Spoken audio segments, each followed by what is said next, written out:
Will Christians go through tribulation? Yeah, to go through tribulation, or maybe the tribulation. It says through tribulation. Through tribulation. Okay. We will go through trouble. I mean, Christians are not exempt. We will go through trouble. If you're talking about the tribulation that people are talking about in terms of end time prophecy, then that depends on your view of eschatology. Is what the word is for end time theology. So, depend upon whether you're an amillennialist or a premillennialist or postmillennialist. It's getting confusing already. Yeah. It will determine on your view of tribulation times. It'll determine your view of, is the rapture going to happen? Is the rapture a thing? And so many Christians around the world are already going through, living through in tribulation, trying times. Again, I've had a chance to go to third world countries or underdeveloped countries, and I've seen people just really living in desperate circumstances. And so, how is it possible for me as a Christian here in America to worry about, I'm going to go through difficult times where I might be impoverished, or I might not have enough to eat, or not everything I want, when I have seen, firsthand, and have heard from many of my missionary friends telling desperate stories as well about people who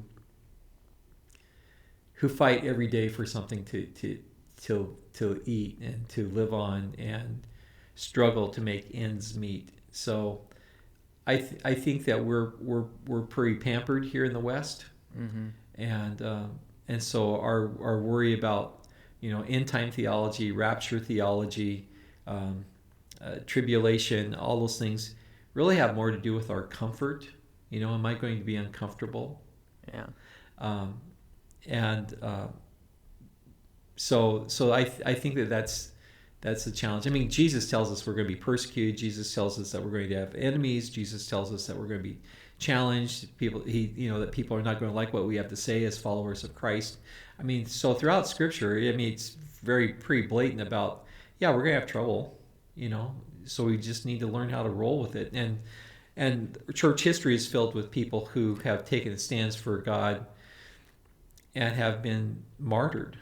I mean, that was one of the early identifiers of someone's true faith was their martyrdom. And isn't it most of the disciples who were martyred? Yeah, a lot of them, a number of them were. It depends on church tradition and history that you look at. So I've seen both. That no one lived an easy life. Yeah. I mean, it wasn't easy for any of them. Many of them were thrown in jail and prison and died horrible deaths. So it wasn't like an easy life for any of them. I think it's a challenging thing. If we should prepare ourselves. So I wasn't sure if that question was about just trouble in general, or if it was about end time theology, about the rapture or being left behind, or tribulation, or all that kind of stuff. I'm thinking it's probably more end times. Yeah, but it could be the other. It's interesting in end times. If we're talking about end time and the rapture and stuff, for the first 1,800 years of the church, after the resurrection of Jesus, there really wasn't any rapture theology. It started around 1825 by the name of a guy by the name of William Darby, over in I think it started in Wales and then zipped up to Scotland, and this idea of that there's going to be a rapture of the church, and it became very prominent because he was influential in D.L. Moody's life. D.L. Moody was very influential in helping establish Dallas Theological Seminary. It wasn't called that at the beginning, but it became Dallas Theological Seminary, Schofield Bible. There's just a whole bunch of stuff on that. Had notes that talked about that. But if you look at if you look at the history of the church for the first 1,800 years, there wasn't really a lot of talk about the rapture. Yeah.